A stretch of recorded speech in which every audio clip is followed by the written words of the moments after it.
Et là, effectivement, ce sera proposition contre proposition. Et là, on verra. Moi, je suis comme vous, je ne connais pas du tout. Éric Zemmour est le seul à dire quelque chose aujourd'hui. Qui dit quelque chose? Emmanuel Macron, il dit quoi? Le PS, il dit quoi? Rien, ils sont inaudibles, on n'entend rien. Le PS ne peut rien dire, il n'existe plus. Voilà. Mais même les LR, que disent les LR? À part sortir et rentrer du congrès et de la primaire, rien. Xavier Bertrand a fait une ébauche de programme, par exemple. Voilà. C'est ce que je veux dire. L'ébauche, vous la connaissez? C'est ce que je veux dire. Le débat public de campagne électorale n'a pas commencé, sauf à l'intérieur des partis.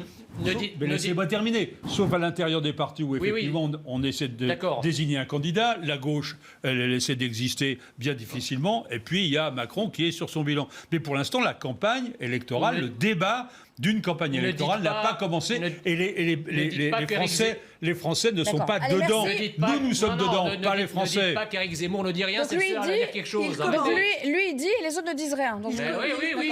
Chacun. Non, mais il dit toujours la même chose. Non, il ne dit pas la même chose. Merci beaucoup. Il dit quelque chose qui parle beaucoup aux Français, c'est-à-dire le malaise identitaire que vous êtes acharné à nier pendant 40 ans. Merci beaucoup.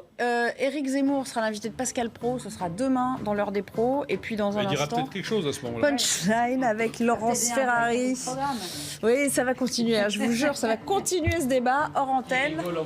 Priez pour nous. Non, plaisant. Allez, dans un instant, c'est Laurence Ferrari que vous retrouvez pour Punchline. Et on parlera évidemment de cette fermeture de mosquée dans la Sarthe qui va être ordonnée par la préfecture. Je ne regrette pas de vous avoir fait venir, Christophe Négelen. Vraiment, merci beaucoup. Ça sera avec grand plaisir que je reviendrai. Absolument, plaisir partagé. Bonne soirée à tous. Au revoir. Zemmour qui sera d'ailleurs l'invité de Pascal Praud demain, notez-le. Emmanuel Macron, en octobre 2016, c'est-à-dire à la même époque de l'échéance, était entre 12 et 15. Et vous voyez, il a été élu président de la République en 2017. Donc je pense qu'effectivement, quand on voit qu'Éric Zemmour est parti, je crois, de 3% il y a quelques mois et qu'il atteint aujourd'hui 17-18%, on ne peut pas faire comme si il ne se passait rien. Il n'y a plus de plafond de verre le concernant? Ah ben, il n'y a pas de plafond de verre, non. Il n'y a pas de plafond de verre. Après, effectivement... C'est une expression qui est beaucoup revenue quand il était autour de... Non, mais c'est drôle parce que les plafonds de verre, ils existent que lorsqu'on n'est pas d'accord avec l'opinion d'un certain nombre de candidats. Mais par contre, il n'y a jamais eu de plafond de verre pour Emmanuel Macron, par exemple. Ça, c'est passé crème. Tout le monde, tous les organes de presse ont fait campagne pour lui, etc. Moi, je crois qu'on aurait tort de comparer Éric Zemmour à Alain Juppé ou à Chevènement, etc. Parce que c'est pas du tout la même personne. Il n'est pas issu d'un appareil politique. Il n'a jamais été ministre. Il n'a jamais été élu nulle part. Éric Zemmour bénéficie exactement de la même nouveauté que celle dont avait bénéficié Macron dans le camp opposé en 2016. Et en fait, c'est un peu le Macron du camp national. C'est-à-dire qu'il est en train d'écraser les partis du camp national comme le Rassemblement national ou Dupont-Aignan, exactement comme Emmanuel Macron avait fait du Parti socialiste et des LR en 2016. Je lui réponds qu'il n'est dans un pays démocratique ni illégitime ni anormal que tout le monde commente les décisions de justice. Et vous avez raison, la justice est souveraine, mais ce que vous omettez, c'est que la justice est rendue au nom du peuple français. Donc à cet égard, le peuple français est fondé à commenter les décisions de justice, ou en tout cas, lorsqu'elles paraissent anormales, et Dieu sait qu'il y a eu des décisions qui ont pu choquer l'opinion, eh bien comme cette justice ne prononce pas les peines en son nom propre, les juges ne prononcent pas ces peines en leur nom propre, ils parlent au nom du peuple, c'est-à-dire au nom de vous et moi. Donc nous avons effectivement un droit de commenter, de dire la normalité ou l'anormalité. Ça, c'est la première chose. La deuxième chose, sur cette affaire, triste affaire, bien sûr, on peut saluer la rapidité avec laquelle justice a été rendue, puisque pour une fois, on critique justement la justice pour ses délais. Là, en l'occurrence... on est à moins d'une semaine. Voilà, donc là, on peut s'en féliciter, s'en réjouir, et on aimerait que comment dirais-je, cette rapidité soit élargie à d'autres affaires d'une autre gravité. Mais sur le fond, si vous voulez, si effectivement nous vivions dans un pays où ce type d'agression était rarissime, évidemment que la peine semblerait exemplaire. Mais la question, c'est que nous vivons dans un pays où malheureusement... ce n'est ni une exception, ni une rareté. Le nombre d'enseignants qui sont agressés, soit verbalement, soit physiquement, dans l'exercice de leur métier, voire parfois dans leur vie personnelle. Vous parliez de Samuel Paty, qui est évidemment un paroxysme de ce qui se passe, mais ça ne saurait cacher toutes les incivilités et toutes les anormalités au sein des établissements scolaires français quotidiennement, il aurait fallu que, pour le coup, la décision de justice soit beaucoup plus ferme pour donc, mettre un grand arrêt à cette dérive. 5 mois, ça vous paraît attendez, là, en deçà de ce qu'on aurait pu... Pourquoi ? Parce que c'est du sursis. En réalité, ce jeune, il va sortir, et il n'y a aucune conséquence, en fait. C'est-à-dire il y a un suivi, il y a une obligation de soins, il y a plusieurs autres mesures. S'il recommence, il y aura un enclenchement de ces procédures qui reste d'ailleurs à vérifier, parce que quand on connaît l'application parfois des peines, c'est sujet à caution. Mais ça veut dire qu'objectivement, il ressort libre. Il n'a rien, il n'a pas de punition concrète immédiate qui vient sanctionner son geste. Non, alors moi, si vous voulez, bien sûr qu'il faut se féliciter de la décision du ministre Gérald Darmanin en la matière. Enfin, c'est une décision qui est quand même attendue, puisqu'on nous explique depuis effectivement 1 an qu'il y a en France des dizaines de lieux de culte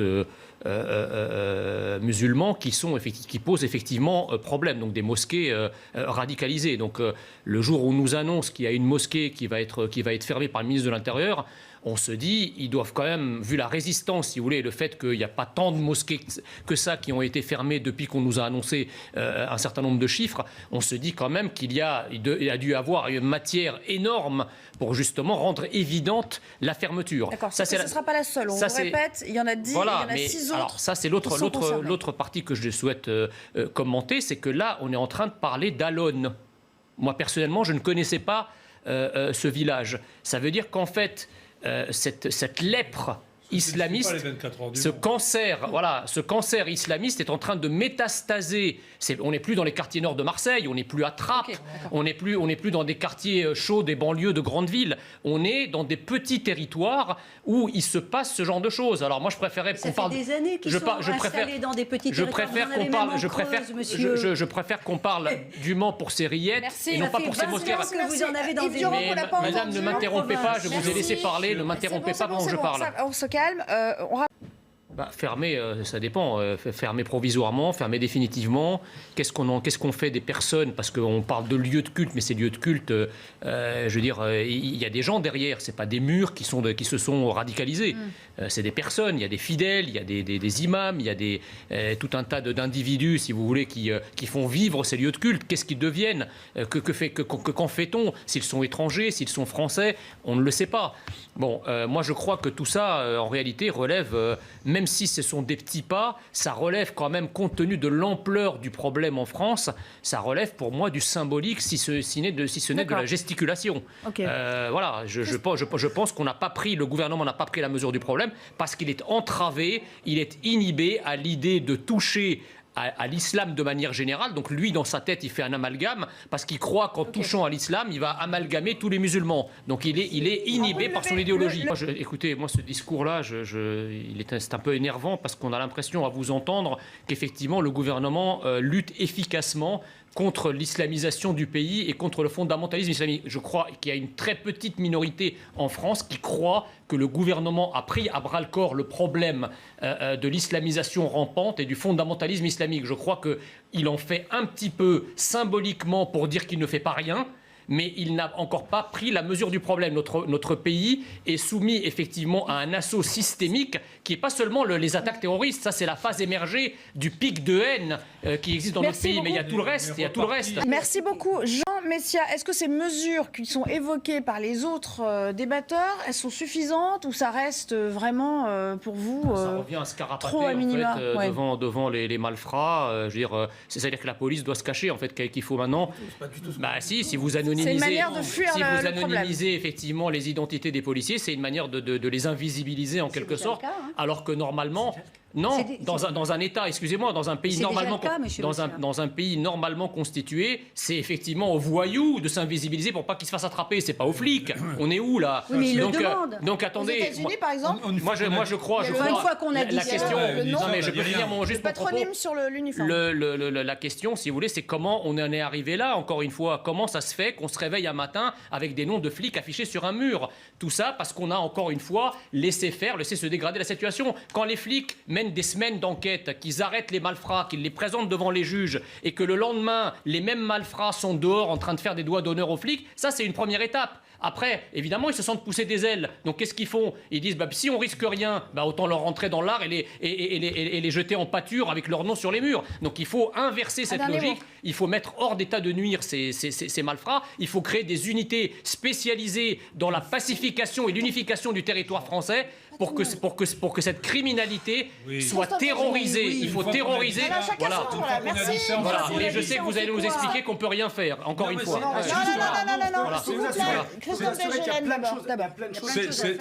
C'est de l'incantation, là. Non, c'est pas de l'incantation. Allez, allez-y. Il y a plein de choses qui peuvent être faites. Le problème, c'est que depuis tout à l'heure, en fait, vous faites un constat sans proposer des solutions. Mais non, mais si, ces créations-là, en fait, elles existent déjà. On a déjà des policiers, on a déjà des gendarmes, à qui on donne l'ordre de rien faire, donc ça sert à rien. Pas du tout. Mais si. Donc vous êtes en train de dire que ce que font les policiers et les gendarmes sur le terrain est complètement inutile. C'est leur hiérarchie. Leur hiérarchie, effectivement, ne les protège pas, ne donne pas des ordres clairs. Vous savez, dans les cités... Allez plus souvent à leur côté, dans ces cités, vous verrez qu'il faut un travail exemplaire. Mais je sais bien, attendez, vous n'allez pas m'apprendre le travail de la police, excusez-moi. Ce que je veux vous dire... peut-être un petit peu, parce que là, j'ai un petit peu... Ce que je veux vous dire, c'est qu'effectivement, la police et la gendarmerie font du mieux qu'elles peuvent là où elles le peuvent, sauf que la hiérarchie ne donne pas des ordres précis parce qu'elle est inhibée par le qu'en dira-t-on médiatique. Voilà, donc on ne fait rien. Non, c'est ça. Moi, je pense qu'effectivement, c'est... disons que globalement, j'ai toujours dit que la racaille dans notre pays était largement d'origine immigrée, mais il y a une racaille blanche, effectivement, qui est plus politique, elle, rassemblée autour de la France insoumise et qui est en symbiose avec cette racaille délinquante et criminelle contre la République et contre ceux qui la défendent. Mais moi, l'attitude qui me choque au plus haut point, c'est l'attitude de la maire.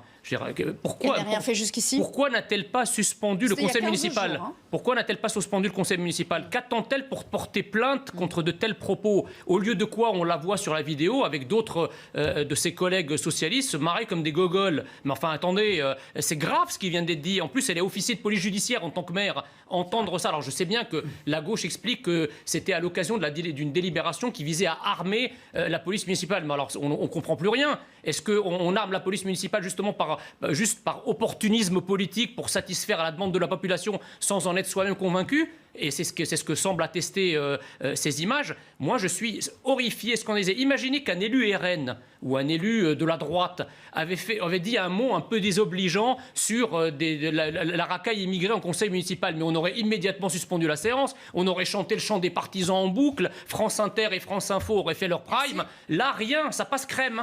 Je vous rappelle